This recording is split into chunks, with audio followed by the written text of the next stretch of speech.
Hello YouTube and welcome to another episode of The Cloudy Vape. In this video we're going to be talking about the Cana DNA 30. I received this device from Mount Baker Vapor for review to check out and to show you guys. I know this device has been reviewed quite a few times, so I'll make it really quick and I will go through the details really quickly of the device, kind of show you the unboxing and just give you a few pointers. So let's dive down and check out this device. Alright, so here is the box it comes in. It is just a really basic black box. It comes with a little user manual, tells you a little bit about the different functions, the different features with this device. And then also we have a charger that you can plug in and charge with a USB port. So here is the device up close. You have your power button, clicky power button. This is your voltage up, voltage down.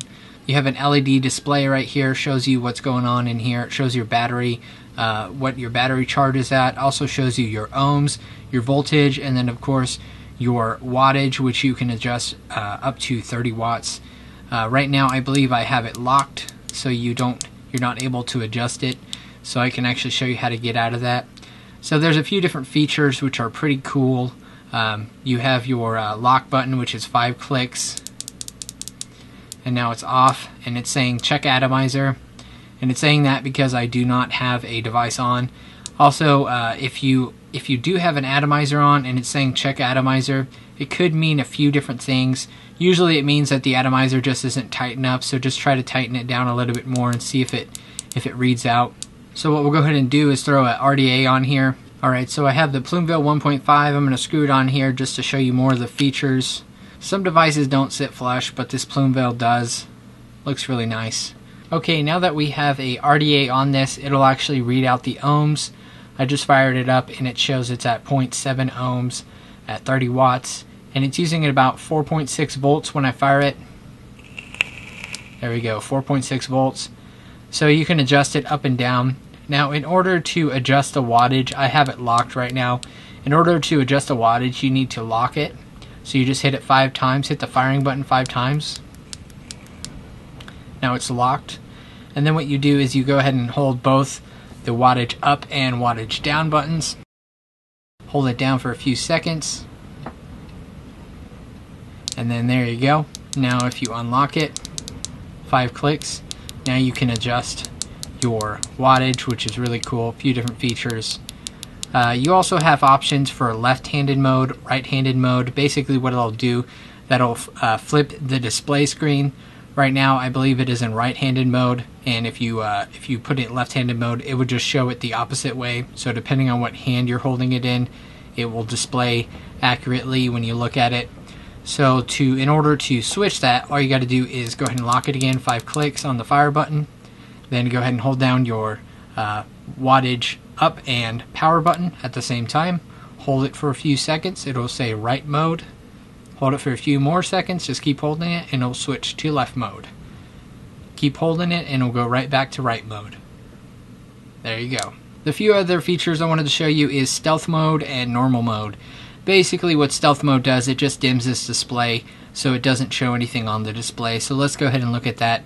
All you have to do is, we're already locked, so let's go ahead and hold the wattage down and the power button, and that will get your stealth mode or normal mode. So let's go ahead and hold that down for a few seconds, and then you'll see the display change. There we go, normal mode. Hold it down for a few more seconds, and we'll go into stealth mode.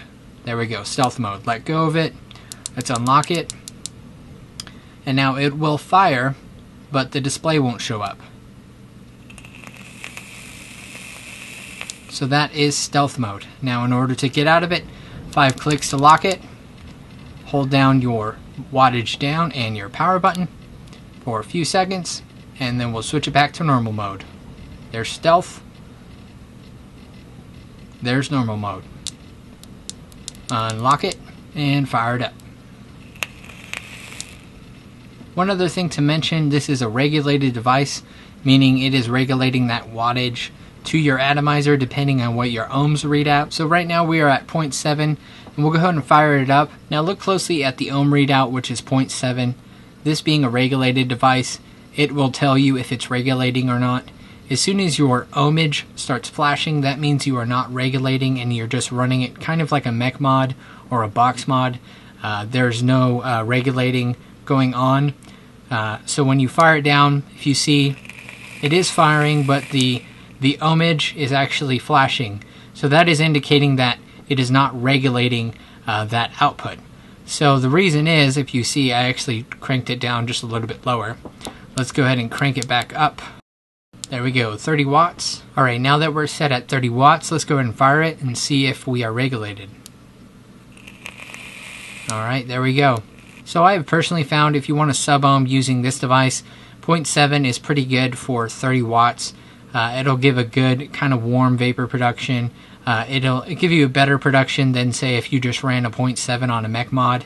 So that's all I'm running currently. That's as low as I'm going to go. Even though the actual device states it can run 0.3, it actually won't regulate a 0.3. So what it'll do is it'll just run it kind of like an unregulated box mod. It'll just it'll power it up. It'll run it no problem. It'll drain the battery pretty quickly, but it won't actually regulate the wattage. So that is just one thing to think about. I found 0.7 is a pretty good spot if you do want to sub-ohm using this. Let's talk about a few other features on this device. There are a few error messages to be mindful of. One is shorted. That means that you basically have a short in the internal wire in the device is shorted.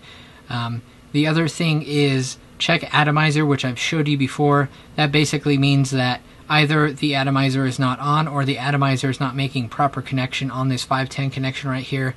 So if you do have the check atomizer, first double check that you even have something on there, which I know that sounds dumb, but double check that, and then also double check that you're actually you have a firm connection on this. Make sure it's screwed down snug. Don't screw it down too tight, but definitely make sure that you're making connection. A few other errors to mention is too hot. So I was trying to run this at a 0.3 ohm build, regulating it at 30 watts, and it would not regulate, because if you do the math, 0.3 ohms actually pulls more wattage than 30 watts, so it's unable to regulate that. There are also other messages. The device will shut off by itself. It will do a device reset. That usually means that your battery is unable to run whatever you're trying to put in there. The battery isn't up to par or up for the challenge. So definitely recommend some VTC4s, VTC3s, VTC5s, eFest 35 amps, the MNKEs, the MXJOs, anything with a high amperage rating.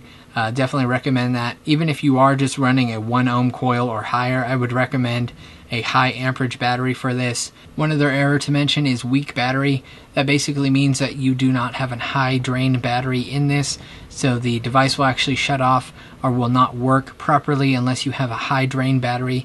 So again, that is why I mentioned those name brand batteries to use, so keep that in mind. The last error message to mention is check battery. That means that the device is below 3.1 volts, and that definitely means to change your battery. Alright, so I'm going to real quickly pop off the back panel of this and pull out the battery just to show you how the battery goes in, because it does have to go in a certain way. So let's go ahead and pop it open. So removing this back panel is really simple. All you have to do is unscrew the 2 Phillips head screws that are in this. A micro screwdriver will work for this, no problem. It actually comes with a screwdriver that you can unscrew these with, so you don't actually have to buy one. So let's go ahead and pop it off. Look at the innards of this. You have all of your circuitry covered up in this panel, and then this is where your battery sits. So now if you look closely, you can see plus symbol for your positive side, and then also the negative symbol for your negative side. So just make sure that your positive connection is always facing up towards the RDA, kind of like a mech mod. So here's the top part of the battery, and we'll just pop it in with the top part up. So just make sure every single time you put in your battery, you put the positive connection towards the RDA, the negative connection towards the bottom of the mod. One other thing to mention when putting this panel back on, if you look at these grooves, you want to have the larger groove over the battery, the smaller groove over the circuitry. So just remember this larger area, if you can see, it's just cut out a little bit larger compared to this side. Make sure that's over the battery, and make sure that the smaller section is over the circuit board. Alright, so that was a quick rundown of this device. I know it has been reviewed a few times. I just thought I would mention it. Again, I picked this up from mountbakervapor.com. I'll put a link in the description box below. And let's go ahead and pull out to the other camera and talk about it just a little bit. So let me share my thoughts on this device really quickly.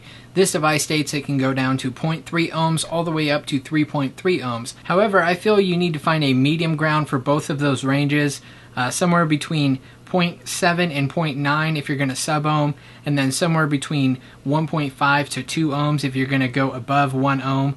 Those are just ranges that I would personally suggest for this device, because you can actually use the regulated chip inside of there. Even if you're not being regulated when you are firing this device, it supposedly says that it will still protect the battery, so you're still being protected. However, it's not actually regulating the current that's actually going through the device. So those are just other things to think about. I've personally found the best sub-ohm build would be around 0.7, and then all the way up to about 1.8 would be the best ohmage build. So those are just other things that I've personally found with this device. So I definitely wanted to share that with you guys if you're thinking about getting this device. Again, I picked this up for review from Mount Baker Vapor.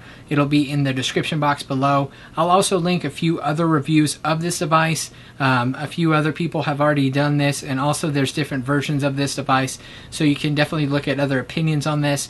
Again, I'm just giving you my opinion on the actual builds you might want to use for this. But definitely I have found the sweet spot for sub-ohming on this is about 0.7, and then about 1.5, 1.8 is good for above 1 ohm. So like Aspire Nautilus bottom vertical coil is great for this device. Instead of going into detail on each ohmage per the wattage, what you guys should be using, go ahead and just ask in the comments below. Let me know what you're using, and I'll give you a good adjustment range that might be good for you. But again, you got to find that sweet spot between the actual wattage that your atomizer is putting out, so we can just go from there. Let's talk about pros and cons really quickly. I would have to say the pros are that it's a nice device. It fires up really well. I have not had any issues with it. It definitely is nice as far as you're able to charge it without a charger, even though I just charge my own batteries on all of the Intel chargers. So those are just things that, you know, I do, but that is a convenience, so I would have to say that is a pro. The other thing is I haven't had any type of RDAs or tanks not fit on the 510 connection, so that is definitely a pro. Everything fits nice and smooth. Even if it is raised up a little bit, it still fires. I kind of you know, gauge it on, does it fire? Not so much does it look smooth, does it look, you know, sleek, does it slim up really well with the actual top of the device and then the bottom of the RDA.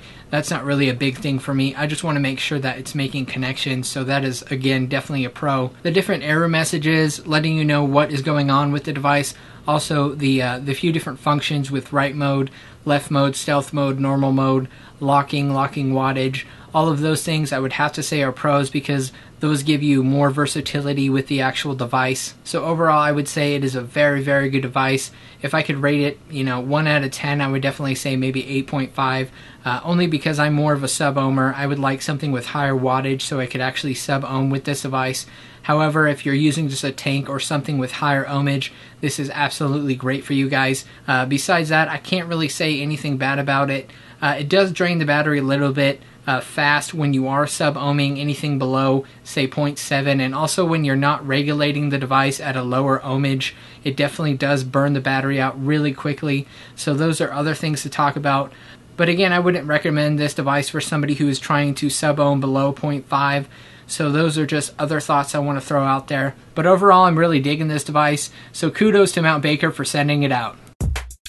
Thanks for watching this video. If you liked it, please like it. If you want to know more about this device, look in the description box below. I'll put a link to it. And if you like my videos in general, please subscribe. And as always, stay classy and keep vaping.